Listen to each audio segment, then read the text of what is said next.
Evet, merhaba arkadaşlar. Bu dersimizde de lizozom, peroksizom ve hücre iskeletiyle alakalı bilgiler edinmeye devam edeceğiz. Genel olarak yapısı, çeşitleri, özellikleri, görevleri lizozomun, peroksizomun yapısı, özellikleri ve çeşitleri hakkında bakalım neler katkı sağlayabileceğiz. Endoplazmik retikulum, Golgi ve bundan sonra izleyeceğimiz proteinlerin taşınma, moleküllerin taşınma trafik yolu ağında görev alan organellerden bir tanesi de lizozom. Lizozom hakkında genel bilgilere bir bakalım. Lizozomlarda 50'den fazla hidrolitik parçalayıcı enzim içeren zarla çevrili organeller. Birçok biyolojik molekülü parçalayabilecek yetenektedir. Hücre içi sindirim veya hücre bileşenlerinin yenilenmesi sırasında aktif görev alırlar. Özellikle fagositoz yapan, parçalayan, dışarıdan bir şeyleri alıp içeride sindiren hücrelerde, makrofaj gibi, lökosit gibi hücrelerde yoğun olarak karşımıza gelmektedir. Şimdi lizozomun içerisinde ne vardı? Proteinler, enzimler, hidrolitik enzimler, sindirim enzimleri. Bunlar dışarı salgılanan proteinler olarak algılanıyor ve granüllü endoplazmik retikulumda sentezleniyordu. Burada bazı modifikasyonlara uğruyor, oradan Golgi kompleksine taşıyorlardı. Burada da bazı değişikliklere uğruyorlardı. En azından mannoz 6 fosfat ekleniyordu ve bu şekilde bir zarla gönderilip, ki biz bunlara vezikül demiştik, işte lizozoma paketlenip gönderiliyorlar. Çok kaba haliyle anlattığımız sinyal yollar. Bildiğiniz şeyler tekrar edin. Peki bu lizozomların içerisinde ne var? Sindirim enzimleri var demiştik. Proteinler, nükleik asitler, polisakkaritler, sülfat ve fosfat bağlı organik bileşik. Yani bildiğimiz bütün organik bileşikler, tüm substratlar lizozomlarda parçalanabilir diyoruz. Örneğin proteinlerin parçalanmasında görev alan enzim grubuna genel olarak proteazlar, nükleik asitlerde görev alanlara nükleazlar. Ondan sonra sülfatı uzaklaştırıyorsanız, organik bileşiklerden sülfatı uzaklaştırıyorsanız aril sülfatazlar, fosfat grubunu oluşturuyorsanız fosfatazlar veya lipidler üzerinde etki edecekseniz lipazlar veya fosfolipazlar gibi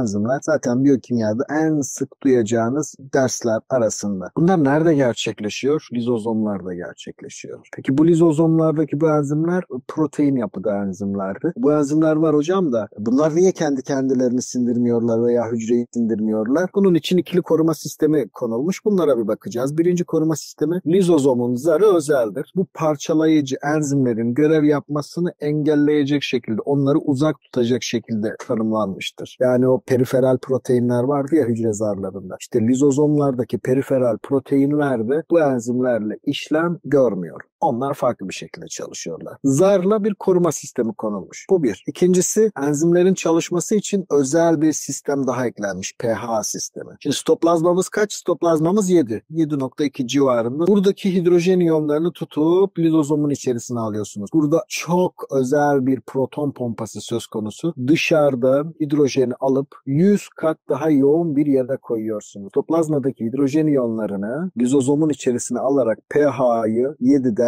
4 civarlarına indiriyorsunuz. Bu çok önemli bir özellik. İşte pH 4-5 civarında hareket ettiğinde bu hidrojen iyonları lizozomun içerisine geldiği takdirde lizozomal enzimler aktif hale geliyor. Bu pH indirimini yapmazsanız, pH'yı düşürmezseniz bu enzimler bu şekilde de inaktif halde duruyorlar. Yani bir nedenle bu enzimleri siz sitoplazmaya salarsanız ikinci koruma sistemi devreye giriyor. Enzim çıkıyor sitoplazmaya bir bakıyor ki pH 7. Diyor ben pH 7'de çalışamıyordum. Benim böyle bir özelliğim vardı. İkili koruma sistemi var. Sindirim enzimlerinin organizmanın kendisine zarar vermemesi için. Ama bütün bunlara rağmen yine sıra dışı konularımız karşımıza gelecek mi? Tabii bunlara da bakacağız. Şimdi biz normal şartlarını öğrendik. Bu kadar sindirim enzimi koymuştuk. Bu enzimleri tutup bir zarın içerisine koyuyoruz. Ama yine de zarar vermesinler diye pH'yı da indirgiyoruz. Yani bu parçalayıcı enzimlerin canlıya zarar vermemesi için çift koruma sistemi konulmuş. Şimdi bazı kavramlar, tanımlara bakalım. Bir sindirim olayına karışmamış. Golgi aygıtında üretmişsiniz, hücrenin sitoplazmasında duruyor. Daha önce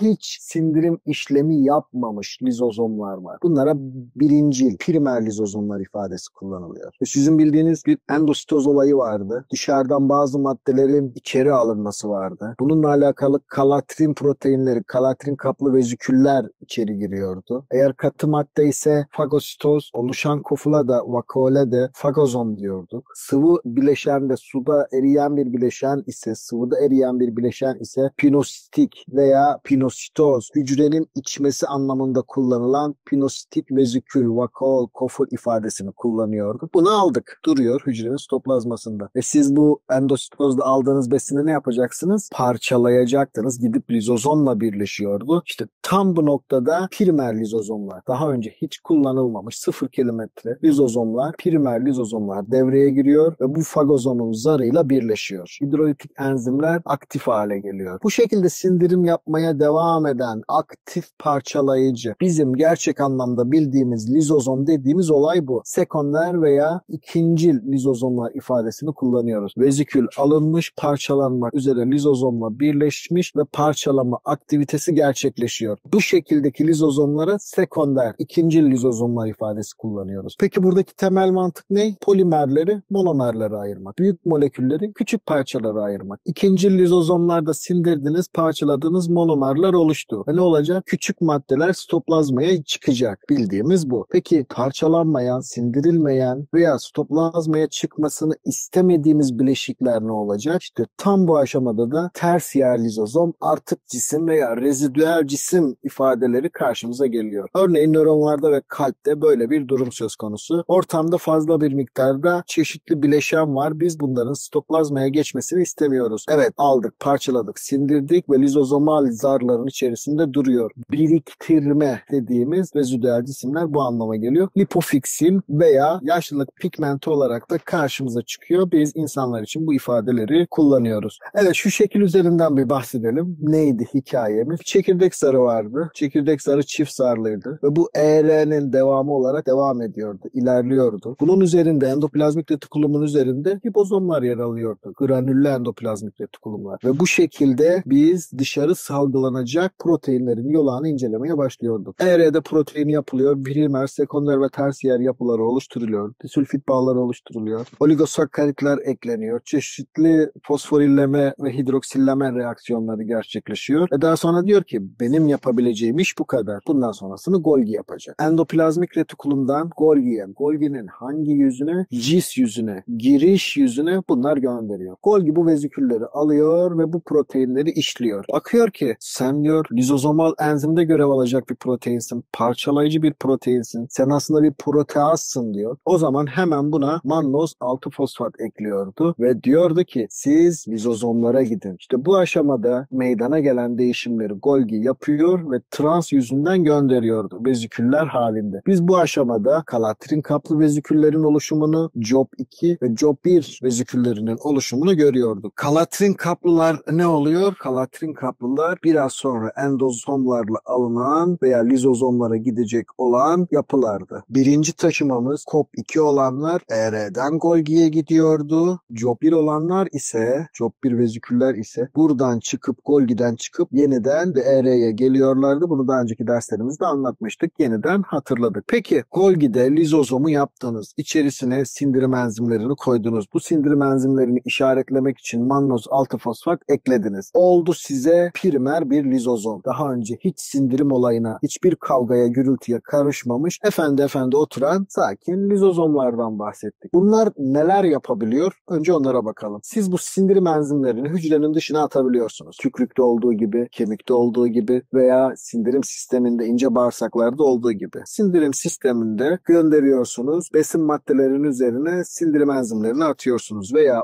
kemiklerde osteoklastlardan salınan enzimler kemiğin parçalanmasını, sindirilmesini, yeniden şekillendirilmesini sağlıyor. Primer lizozom başka ne iş yapıyordu? Endositoz ile içeri alınan fagositik veya pinositik vezikülleri alıp parçalayabiliyordu. Peki primer lizozom başka ne yapabiliyordu? Hücrenin kendini yenilemesine olanak sağlıyordu. ER'nin bu bölümü artık çalışmıyor. Mitokondrinin bu bölümü artık çalışmıyor. Yani ihtiyaç duymadığınız, yenilenmesine gerek gördüğünüz hücre içerisindeki bazı organellerin yeniden kullanımı da bu yolak ile meydana geliyor. Bizim şu ana kadar anlattığımız birinci bölüm buydu. İçeri bir şey alırsınız, fagozom. Bu fagozom zarıyla primer lizozom zarı birleşir, kaynaşırlar ki bu sistemde kalatrin kaplı sistem aktifti. Kalatrin kaplı veziküller oluşuyordu. Bu ikisi birleştiği andan itibaren sindirim meydana gelmekteydi. Sindirim enzimlerinin aktif olduğu ve sindirimin gerçekleştiği aşamaya biz sekonder lizozom ifadeleri kullanmıştık. Daha sonra bu sekonder lizozomlar monomerler, sitoplazmaya gidiyor faydalı olan bileşenler, faydasız ve zararlı olan bileşenler ya dışarı atılacak ya da içeride bekletilecek. Yani ya boşaltım sistemi tarzı bir sistem kullanılacak, hücreden uzaklaştıracak veya hücrenin içerisinde içerisinde kimseye zarar vermesin diye bekleteceksiniz. Nöronlarda ve kalpte böyle bir sistem vardı. Lipofuksin granülleri oluşuyordu. Yaşlılık pigmenti bunların sayısı arttıkça diyorsunuz ki bu hücre çok çalışmış, çok yaşlanmış, bu adam artık bitmiş ifadesini kullanıyorsunuz. Bir başka yolağımızda otofagozom demiştik. Otofaji ifadesi vücudun, hücrenin kendi için uygun gördüğü, yenilemek istediği yapıları sindirmesine müsaade ediyorsunuz. Kontrollü bir parçalama söz konusu burada. Birkaç farklı kavram daha var. Kitaplarda karşılaşabileceğiniz. Buraları anlamakta zorlanabilirsiniz. Lütfen dikkat edin. Şimdi kabaca sistemi anladık ya. Bir endozom kelimesinden bahsedeceğim. Ve size ilk defa şunu diyeceğim. Bu bir organeldir. Hangi aşamadaki organeldir? Golgi'den salındı primer lizozom olacak. Bu aşamada çeşitli veziküller var. Çeşitli yapılar var. Bunlara endozom diyoruz. Bahsettiğimiz bu. Yani lizozom olmayla Golgi'den salındık gittik. Arada bazı değişiklikler olmaya devam ediyor. Endozom nedir? Endozom bir organeldir. Golgi'den salınır. Lizozomların aktif olması için ne lazımdı? pH'nın 4'e 5'e inmesi lazımdı. Sindirim enzimleri inaktiftir ve pH 7 civarındadır. Bu tarz bir veziküldür. Yani evet lizozom olacaksın ileride ama şu an lizozom değilsin. Şu an endozomsun. Golgi'den salınmışsın. Sindirim enzimlerin var ama hiçbiri çalışmıyor. pH'nda 7 civarında. Endozomlar yani endozom kavramını açıklıyoruz. Endositik yolakların arasında yer alan ve ana fonksiyonları endositoz vezikülleri aracılığıyla kendilerine ulaştırılan proteinleri tasnif etmek ve bu proteinleri son hedeflerine teslim etmek üzere farklı hücre bölümlerine, kompartımanlarına yeniden yönlendirmek olan zarla çevrilmiş hücre bileşenleridir, organelleridir. Ama değişim devam ediyor demiştik. Siz Golgi'den primer lizozoma giderken bazı değişimler. Genel olarak buradaki veziküllerin hepsine endozom dedim ama bu endozomlar 3 tip. Erken endozom, geri dönüşümlü endozom ve geç endozom ifadesi var. Erken endozom kavramına bakalım. pH'yı hemen değiştiriyorsunuz. Proton pompalarınız vardı. Proton pompalarını aktif hale getiriyorsunuz. pH'yı 7'den 6'ya indiriyorsunuz. Sindirim enzimleriniz hala inaktif. Ve bu enzimler mannoz 6 fosfat reseptörlerine bağlı duruyorlar. Kalaktin kaplı endositik vezikül erken endozoma taşınır ve onunla birleşir. Hücre membranına yakın lokalizedirler. Şu bahsettiğimiz birleşim aşamalarında pH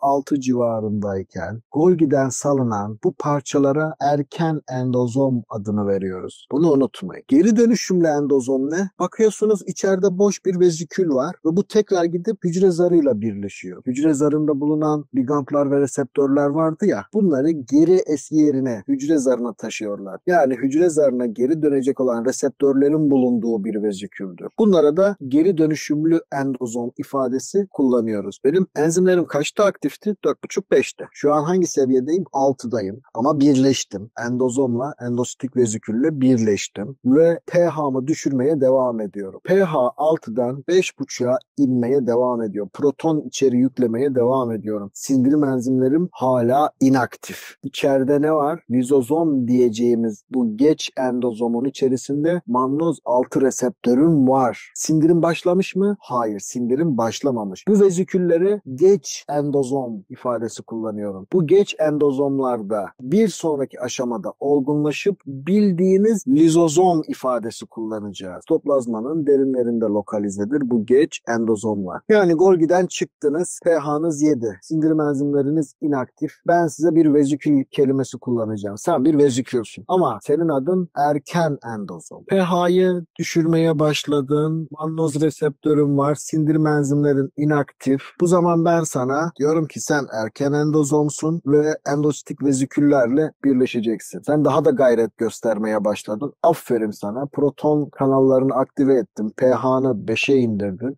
Ama pH'nı 5'e indirmen yeterli değil. Sindirim enzimlerin hala çalışmıyor. İnaktif haldeler. Yetmiyor. Bir de mannoz 6 reseptörlerine sahipsin. Şimdi bu mannoz 6 reseptörlerini bir kere daha vurgulayacağız. Sana ne diyorum ben?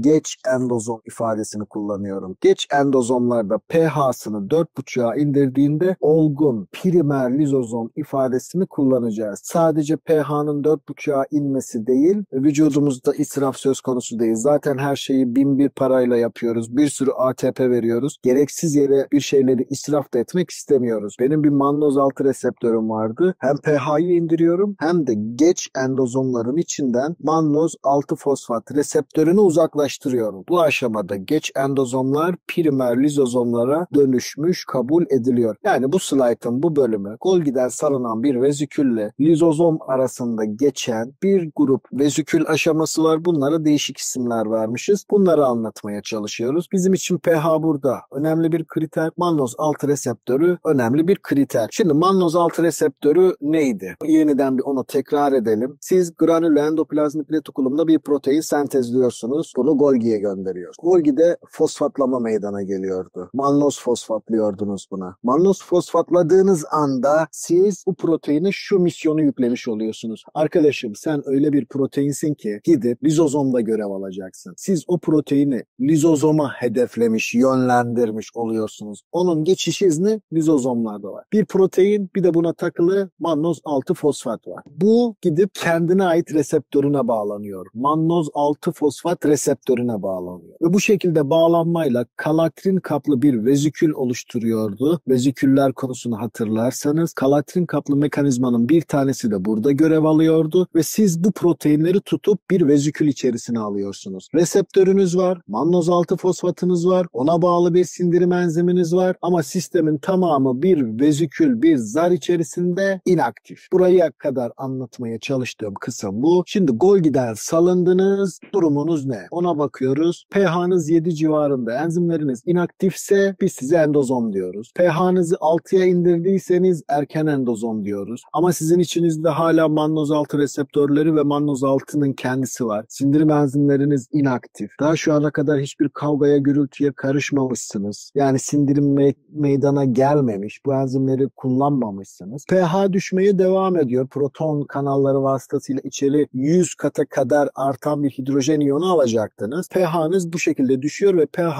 7.2'den 4.5-5'e kadar indiriliyor. Bu birinci aşamaydı. Mannose 6 reseptörleriniz var. Bunları uzaklaştıracaksınız içeriden ve sindirim enzimlerini yavaş yavaş inaktiften aktif kullanılabilir hale getireceksiniz. Bu aşamada da geç endozomlar primer lizozomlara dönüşmüş oluyor. Size daha önceki slaytımızda da primer lizozom, sekonder lizozom ve tersiyer lizozom kavramlarını ifade ettik. Şimdi içeri aldınız. İki yolla parçalama var demiştik. Endositoz ile içeri alınan sistem, endositozla içeri alınan sistem. Bu katı partikül olursa fagositoz, sıvı partikül olursa pinositoz, fagositik vezikül, pinositik vezikül veya pinositik fagozom, fagositik fagozom ifadeleri kullanılabiliyor. İçeri aldığınız bir bileşen var. Parçalanmamış. Bu birinci yol. İkinci yol, vücut diyor ki, hücre diyor ki benim buna artık ihtiyacım yok. Sen çok yaşlı bir mitokondrisin. Hücrenin içerisindeki bazı organellerin yenilenmeye ihtiyacı oluyor. Hemen bunun imha etmek istediği, yenilemek istediği, değiştirmek istediği ve artık sana gerek yok sen çok fazlasın dediği organellerin bölgeyi, alanı bir zar içerisine alıyor. Otofagozom ifadesi kullanıyoruz bunun için. Bu da bir vezikül. Endoplazmik retikulum zarıyla siz sitoplazmanın bir bölümünü vezikül içerisine alıyorsunuz. Bunun adı otofagozom. Birinci yolunuz, ikinci yolunuz. Elinizde daha önce hiç kullanmadığınız bir primer lizozom vardı. Bu primer lizozom bu iki vezikülle birleşebiliyor. Birleşti ve sindirim parçalanmaya başladı. Aktive olmaya başladı. Bu aşamada sekonder lizozom veya lisede bildiğiniz lizozom hücre içi sindirim yapar, besinlerin parçalanmasını sağlar dediğimiz lizozom bu. Aktif parçalama işleminin gerçekleştiği lizozom, sekonder lizozom. Sindirdiniz,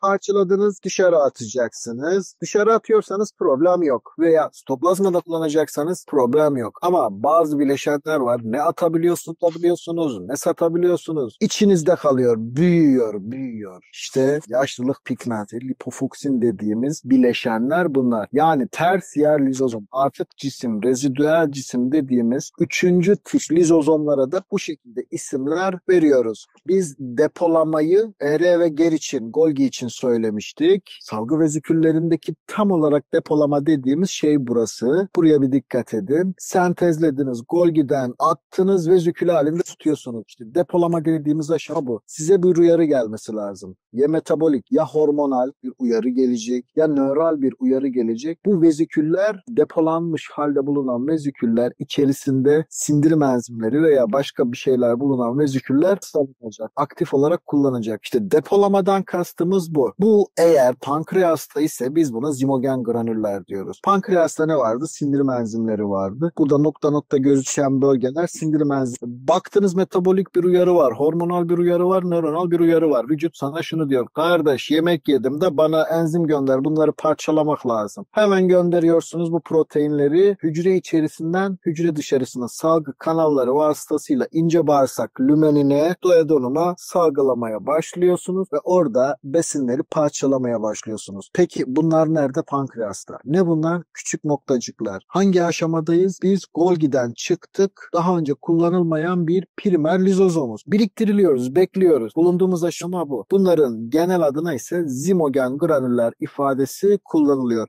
Hücre dışında diğer bir sindirim sistemi de hücre enzimlerin dışarı salınması. Osteoklastlar ve makrofajlar bunlara klasik bir örnektir. Makrofajların bir bölümü içeride parçalamaya, fagositoz yapmaya çalışır. Başaramadığını da enzimleri dışarı gönderir. Dışarıda sindirmeye başlar. Osteoklastlar da benzer bir aktivite yapar. Osteoklast, osteo kemik demek. Klast da yaşlı, parçalayıcı, sindiren, ortadan kaldıran bir hücre grubu olarak ifade edilebilir. Şu anki bilgilerinizle. Yani en basit ifadeyle kemik yıkan hücrelerdir. Bu hücreler enzimlerini dışarı atar. Kemik yüzeyine atar. Kemikte bulunan kollajen ve kemiğin diğer organik bileşenlerini parçalama da demeyelim, kemiği yıkmak, zarar vermek de demeyelim, kemiğin yeniden şekillenmesine olanak sağlarlar. Lizozomların içerisinde bir başka dikkat edeceğimiz bölüm ise proteozomlar. Proteinlerin parçalanması. Burada özel bir işleme tabi tutuluyor. Yani bir proteine bir şeyler takıyorsunuz, işaretliyorsunuz. Şu ana kadar size aslında tek şunu öğretmeye çalıştım. Hiçbir şey başına boş değil. Bir işaret takıyorsunuz ve bu işaret nezaretinde bu bilgiye göre işlem yapılıyor. Proteinleri parçala diye bir emrim var benim. İşte bu proteinleri parçala emrim ubiquitin. Bu bir molekül, küçük bir molekül. Normalde kendi başına duruyor. Ama siz bu molekülü, ubiquitini proteine takarsanız, bu proteine şunu diyorsunuz. Benim artık sana ihtiyacım yok. Seni parçalasınlar. Ve vücutta böyle bir sistem aktive oluyor. Vücuttaki fazla enzimler, normal işlevini yaptıktan sonra gereksiz görülen proteinler, hatalı katlanmış proteinler veya vücudun kendisi değil, virüsler veya bakteriler tarafından kodlanmış proteinlere böyle bir muamele yapılıyor. Yapılan işlem nedir? Şu şekil üzerinden anlatayım. Şu küçük moleküller ubiquitin molekülleri. Bu da benim parçalamak istediğim hedef proteinim. Benim sana artık ihtiyacım yok diyorsun. Sen ortadan kaybol. Amino asitler bana lazım diyorsun. Ve bu proteini sindireceksin. Parçalayacaksın. Tabii vücutta dedik ya hiçbir şey bedavaya değil. Her şeyin bedelini vermen lazım. Parasını ödemen lazım. Vücudunda da insanda da geçerli akçe ATP, adenozin trifosfat. Ubiquitin enerji harcanarak bu molekül miktarı arttırılıyor. Önce protein lizin halkasına bağlanıyor. Sonra diğerleri de ucucu eklenerek küçük bir işaret oluşturuyor. Bu işaret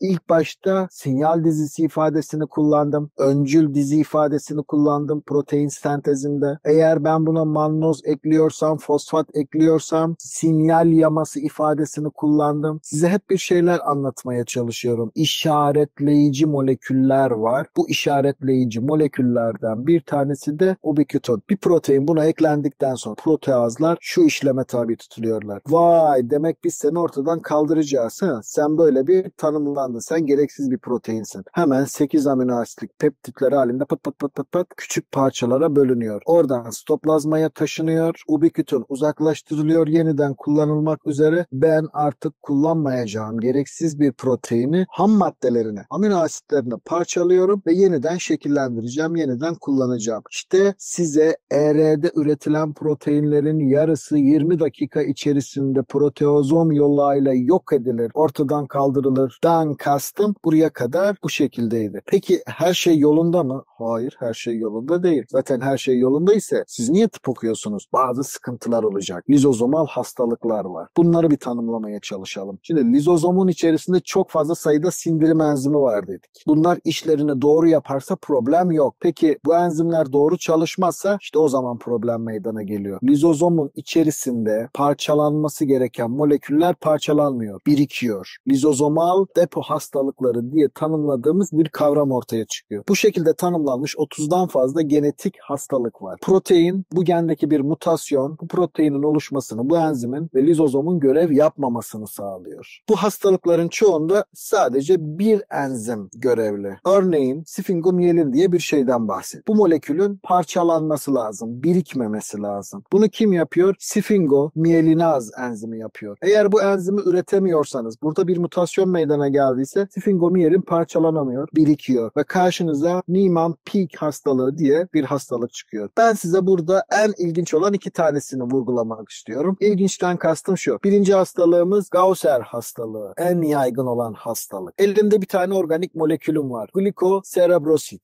Bu zar yapısında daha çok kullanılacak. Glikoz ve seramitten oluşan bir molekül. Glikoserebrosidaz denilen bir enzim var. Bunu glikoz ve seramide ayırıyor. Bu enzim olmazsa bildiğiniz anlamda bu ayrışma olmuyor ve bu bir birikim halinde karşınıza geliyor. İdeali bu reaksiyon. Glikoserebrosidi siz glikoz ve seramide ayırıyorsunuz bir enzim vasıtasıyla. Eğer bunu yapamazsanız karşınıza bir hastalık çıkıyor. Gaucher hastalığı. Bunun da 3 tipi var. Eğer bu enzim dalak, karaciğer ve kemiklerde görevini yapamıyorsa, buralarda hasar meydana getiriyorsa tip 1 hastalığı, nörolojik sinirlerin miyelin kılıflarında nörolojik tutulumlara sebep oluyorsa ki erken yaşlarda ölümle sonuçlanıyor. Tip 2 Gaucher hastalığı. Üçüncüsü ise tip 3 Gaucher hastalığı ise demans ve spastik bulgularla kendini gösteren nörolojik semptomlar ortaya koyuyor. Yani vücudumuz bir tane enzim üretemiyor. Parçalanması gereken bir organik molekül parçalanamıyor. Vücutta bu birikmeye başlıyor. Bunun birikmesi hastalıklara sebep oluyor. Bununla alakalı ne demiştik? 30'dan fazla hastalık tanımlanmıştır.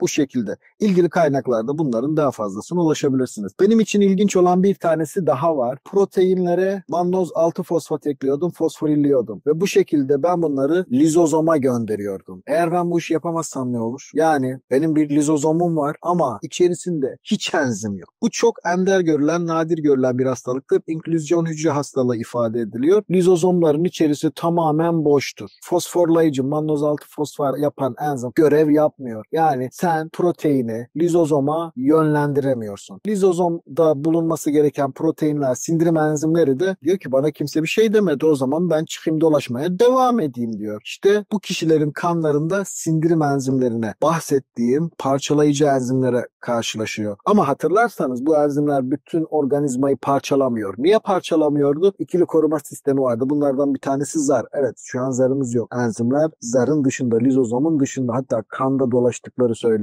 Bu lizozomaz enzimler neden her şeyi parçalamıyor? İkinci bir koruma sistemimiz vardı. pH sistemi. pH'yi 7.2'den 4.5'a indirin, bakın neler oluyor. Ama bu şartlarda bile fiziksel gelişme kusuru, yani geri gelişim veya kusurlu bir gelişim söz konusu veya mental deterdasyon dediğimiz zeka geriliği gibi durumlarla karşılaşabiliyoruz. Bu lizozom dediğimiz bir organeldi.